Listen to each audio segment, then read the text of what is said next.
அனைவருக்கும் வணக்கம். சற்றும் கிடைத்த முக்கிய அறிவிப்பு. டாஸ்மாக் கடைகளுக்கு 3 நாட்கள் விடுமுறை அறிவிப்பு.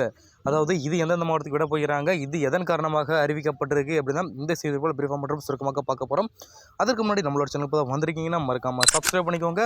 பக்கத்தில் இருக்க பெல் ஐகானை கிளிக் பண்ணி ஆல் ரெடி பண்ணிக்கோங்க. அண்ட் முக்கியமான விஷயம், வீடியோ ஸ்கிப் பண்ணாமல் பாருங்கள். அப்போ நான் சொல்கிற தகவல் உங்களுக்கு வந்து இப்போ வாங்க வீடியோக்குள்ளே போகலாம். குறிப்பாக டாஸ்மாக் கடைகளுக்கு 3 நாட்கள் விடுமுறை அறிவிக்கப்பட்டுள்ளது. அதன்படி திருவள்ளூர் தினம், அதாவது ஜனவரி 16ஆம் தேதி, குடியரசு தினம் ஜனவரி 26ஆம் தேதி, வடலூர் வள்ளலார் நினைவு தினம் பிப்ரவரி 1ஆம் தேதி ஆகிய நாட்களில் டாஸ்மாக் கடைகளுக்கு விடுமுறை என தெரிவிக்கப்பட்டுள்ளது. இது குறித்து வெளியான அறிக்கையில் வருகின்ற 16ஆம் தேதி ஆகிய அன்று திருவள்ளூர் தினம் வெள்ளிக்கிழமை ஆகிய இன்றுதான் 26ஆம் தேதி அன்று குடியரசு தினம் திங்கட்கிழமை மற்றும் 1ஆம் தேதி, அதாவது பிப்ரவரி 1ஆம் தேதி அன்று வடலூர் வள்ளலார் நினைவு தினம் ஞாயிற்றுக்கிழமை மேற்படி 3 தினங்களில் மதுப்பான சில்லறை விற்பனைகள் கடைகள் மற்றும் மதுப்பான கடைகளுடன் இணைந்த மதுக்கூடங்களும் மூடப்பட்டு விடுமுறை, அதாவது ட்ரை டே என்ற நாளாக அறிவிக்கப்பட்டுள்ளதாக தற்போது பார்க்கிறோம்.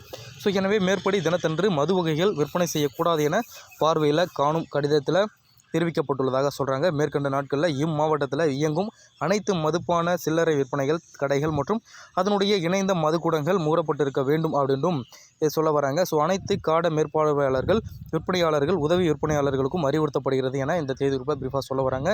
ஸோ உங்களுடைய ஃப்ரெண்ட்ஸ் அண்ட் ஃபேமிலிக்கு இந்த செய்தியை ஷேர் பண்ணி விட்ருங்க. நன்றி. மீண்டும் அடுத்த செய்தியில் பார்க்கலாம். நன்றி, வணக்கம்.